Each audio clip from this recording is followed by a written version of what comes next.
Wah, nggak terasa ya, udah hampir 1 bulan nih kita PPKM. Pasti kita semua pastinya ada yang dilanda bosan. Tapi saya percaya Tuhan punya banyak cara untuk membuat kita semua anak-anak muda lebih efektif lagi di masa pandemi ini. Dan hari ini saya mau perkenalkan seseorang yang spesial. Kita punya narasumber yang sangat spesial hari ini. Dan kita akan cerita-cerita banyak tentang pengalaman narasumber kita ini. Dan langsung aja kita ke narasumbernya. Halo. Halo kawan-kawan, nama saya Geriman Manalu, asal saya dari Tapanuli Utara. Salam kenal buat kita semua dimanapun berada. Oke, kita semua udah kenalan ya, namanya Bang Geriman Manalu. Saya panggil apa nih Bang? Panggil Bang Geri atau Bang Manalu? Terserah kakak aja. Oke. Gimana enaknya? Saya panggil Geri aja kali ya, Ya, lebih asik siap, kedengarannya. siap. Karena kalau misalnya saya ingat Geri itu kayaknya nama snack, Geri Salu Coklat. Oke, oh iya Bang, gimana nih kabarnya setelah selama masa PPKM ini? Saya dengar kan Abang punya usaha, gimana nih kabarnya? Kabar usaha, kabarnya juga gimana? Puji Tuhan sampai saat ini Tuhan itu luar biasa, diberi kesehatan yang luar biasa, badan semua fit, sehat. Amin. Usaha juga puji Tuhan ya lancar lah, puji Tuhan lah. Nggak terpengaruh ya Bang ya? Kalau dibilang pengaruh ya setiap usaha itu pasti ada pengaruhnya, ada naik Oke. turunnya. Sekarang tergantung gimana kita menyikapinya, gimana kita berusaha untuk membangunkannya lagi supaya tetap lancar dan bisa maju. Gitu Kak, Wah, kira-kira. keren ya Bang ya. Jadi gimana caranya kita menyikapi? Oke, bisa nggak Bang kasih tahu sama saya, sama teman-teman juga yang ada di rumah? Tadi Abang bilang gini, tergantung bagaimana kita menyikapinya. Jadi memang selama masa PPKM ini memang terasa banget nih ya teman-teman. Iya. Maksudnya terasa banget di kita, mungkin yang kerja mungkin ada yang diberhentikan gitu. Mungkin juga ada yang mungkin juga selama masa pandemi ini mungkin juga dilanda dengan bosan. Terus gimana nih Bang, kira-kira menurut Abang gimana menyikapi soal-soal yang begini? Abang sendiri gimana kalau misalnya ke usaha Abang lah gitu. Apa yang Abang lakukan di masa pandemi ini? Atau bagaimana cara Abang menyikapinya? Kalau aku sendiri sih yang paling utama itu untuk aku ya tetap jalankan sesuai apa yang terbaik yang bisa kita lakukan, kita jalankan. Oke. Sesuai dengan profesi kita masing-masing lah ya kan. Istilahnya kayak saya ini usaha saya ini buka bengkel kan ya, seperti biasa buka pagi malam tutup, tetap semangat.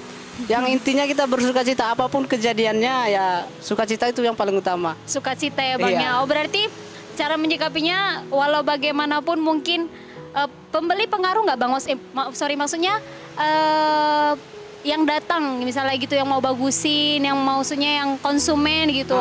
Maksudnya pasti pengaruh nggak sih? Makin tambah sedikit atau gimana? Atau memang sama sekali karena jamnya? Kalau masalah itu jujur aja memang ya dampak dari PPKM ini memang ada, itulah Pengaruhnya dia besar pengaruh banget ya? yang biasanya bisa banyak sekarang agak berkurang. Oke. Tapi semuanya ada positifnya. Kalau dulu banyak kita capek, sekarang berkurang, agak banyak beristirahat. Semuanya ada positifnya lah kita ambil. Oke, berarti memang Bang ini positifnya jadi ada waktu istirahat ya. Kurang lebih Janganlah seperti pula itu. barbar kali cari uang Bang. Kurang lebih Orang seperti Abang itu. pagi buka malam tutup, ya kan. Jadi ini memang sisi positifnya kita bisa lihat. Memang Abang Geri ini mungkin kerjanya terlalu telaten kali ya. Jadi mungkin dia perlu istirahat dengan masa PPKM yang ada ini. Jadi positif ya Bang ya Ambil dampaknya positifnya. ya. Puji Tuhan, memang kalau kita bilang mungkin nggak semua orang bisa berpikir seperti itu gitu. Iya. Maksudnya nggak semua orang mungkin bisa berpikir dampak PPKM ini ada positifnya juga bagi kita.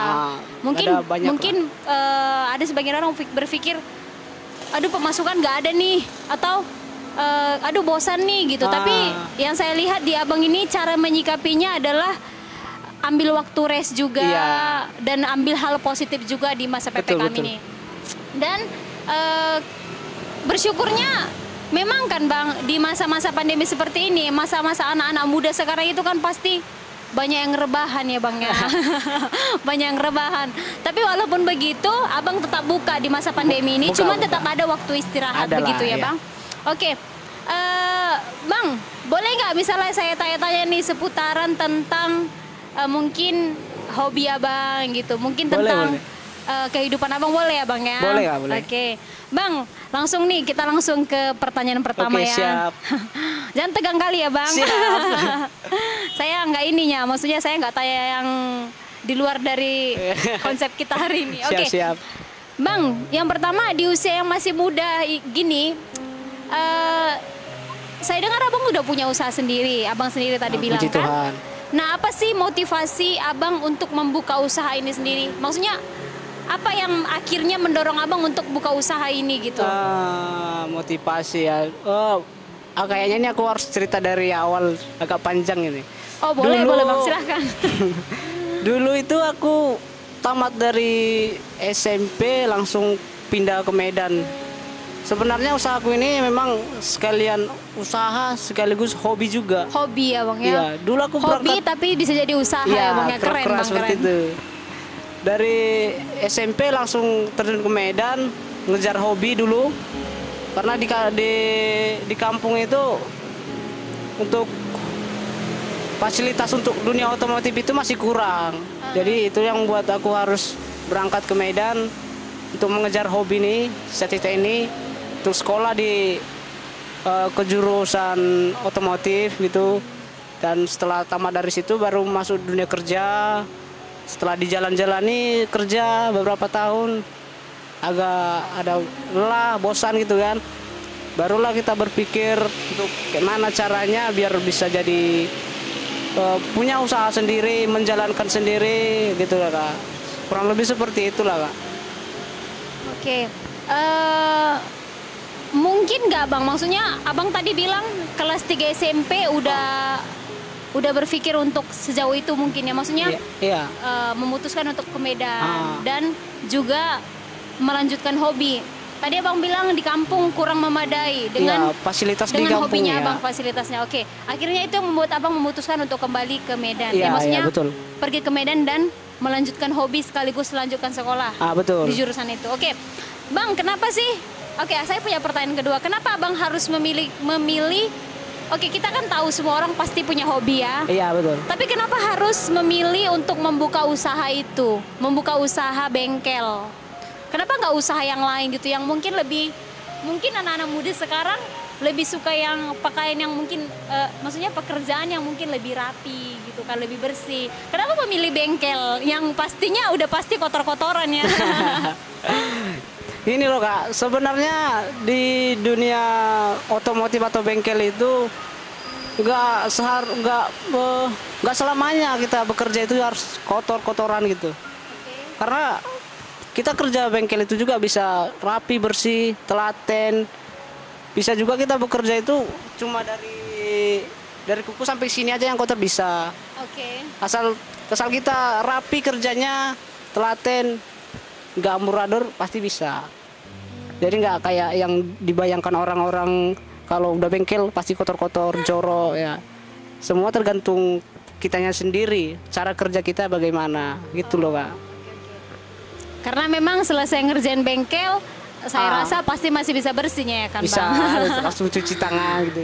Iya benar Bang. Oke Bang, mungkin ada tingkat kesulitan sendiri nggak sih? Maksudnya ketika misalnya gini kan, bengkel gitu kan.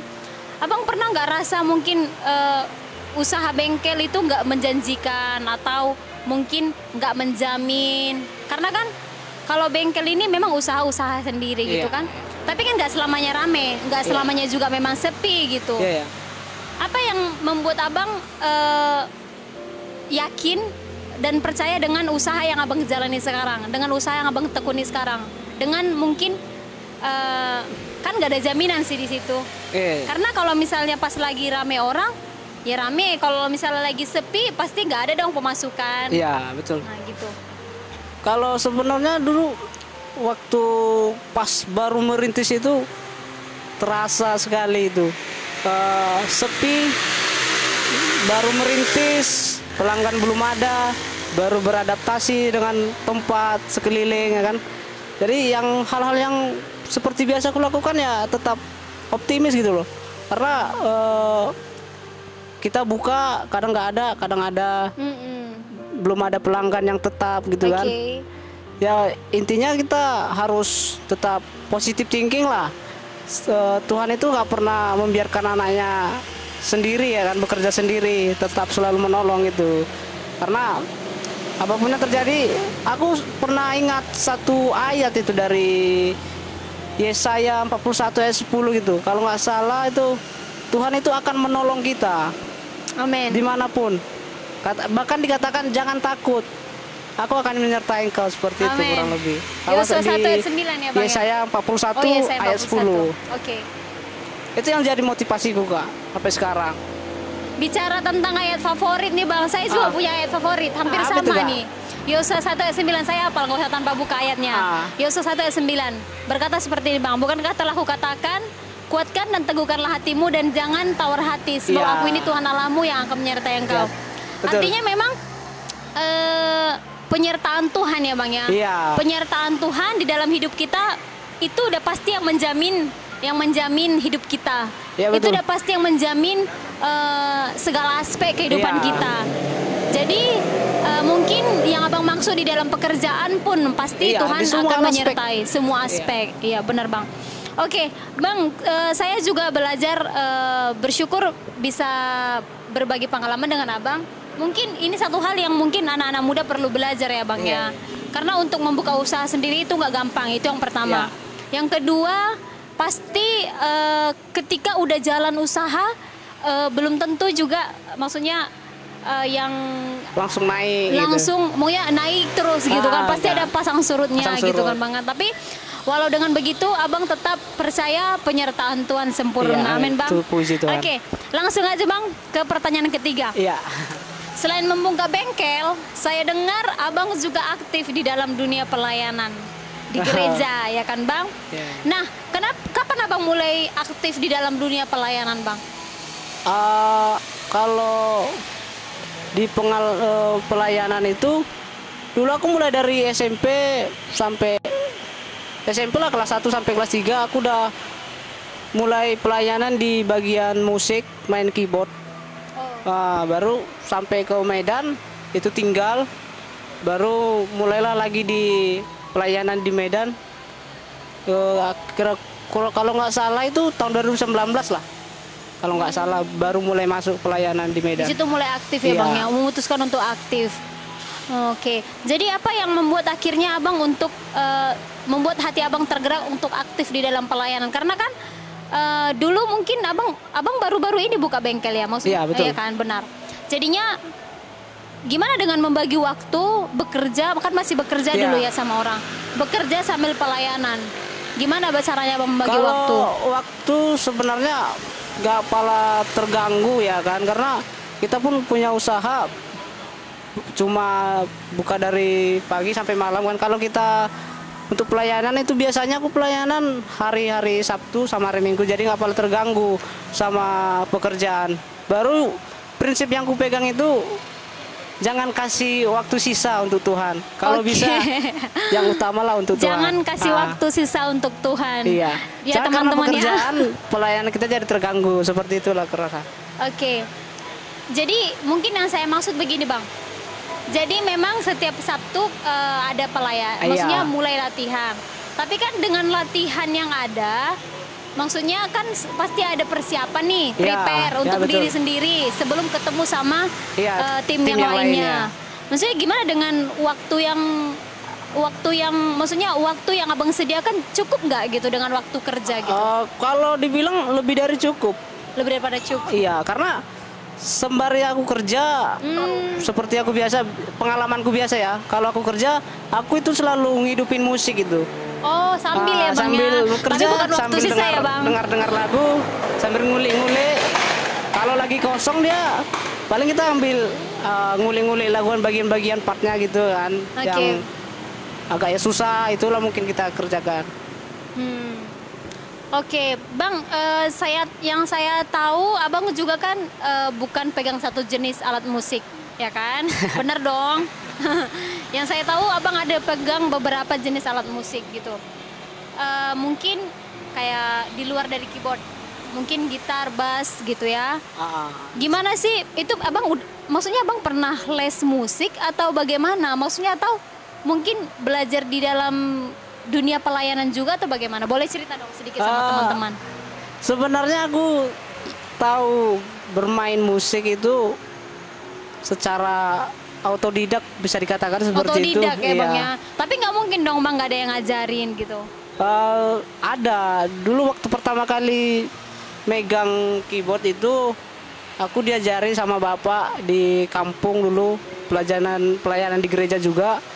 Itulah baru awal pertama tahu tuh kunci dasar lah. Baru setelah itu beranjak ke Medan, barulah mulai pegang yang namanya gitar.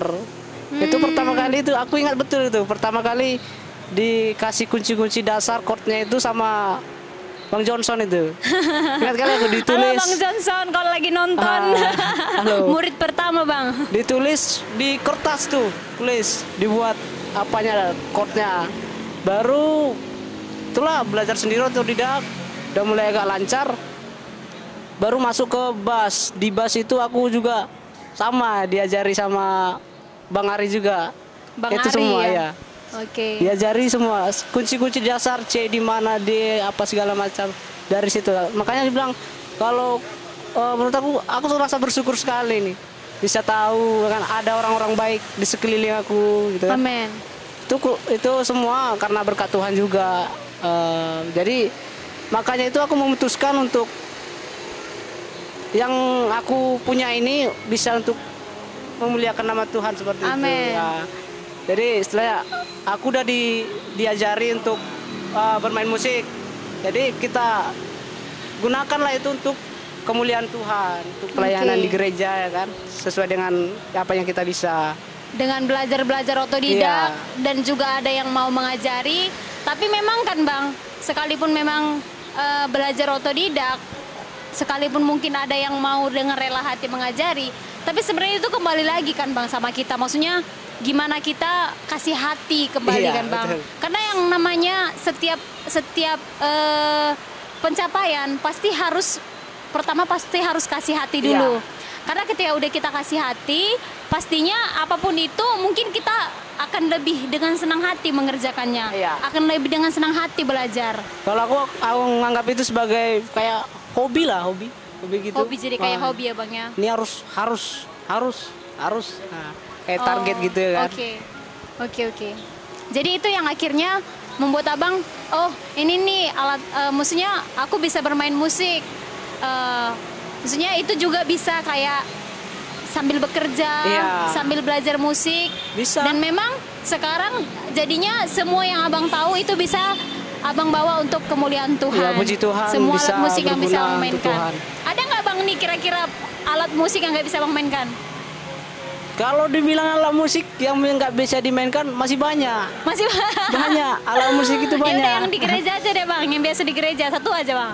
Aku memang ada satu alat di gereja itu yang belum bisa sampai sekarang aku mainkan, itu drum. Oh drum, udah bang jangan semua bang nanti. Dan kepengen bisa memainkannya. Oke, berarti mau belajar lagi nih bang ya? Ya. Oke, semangat bang. Oke, bang. Kita masuk ke pertanyaan selanjutnya. Banyak kali pertanyaan saya bang. Gak apa-apa ya bang ya? Gak apa-apa. Jadi kan ini kan narasumber yang spesial. Jadi pertanyaannya juga pasti banyak yang spesial. Haleluya. Oke bang, saya mau tanya nih. Ada ketika bang bekerja, ada nggak tingkat kesulitan ketika abang harus mungkin berbagi waktu? Abang kan sekarang udah buka usaha sendiri. Artinya abang yang buka, abang yang tutup dong, kan gitu. Ada nggak tingkat kesulitan karena kan ada jadwal latihan setiap Sabtu, terus juga hari Minggu live streaming gitu kan. Ada nggak tingkat kesulitan untuk membagi waktu untuk di saat latihan dan menutup toko atau bekerja di toko? Karena kesulitan, nggak ada kesulitan untuk membagi waktu. Karena memang yang punya waktu itu ya kita sendiri kan. Kalau kita mau buka itu kan itu suatu kelebihan lah, kita punya usaha dan sendiri. Dan kita tahu itu semua kemurahan Tuhan ya bang ya. Dan itu semua pemberian Tuhan memang betul.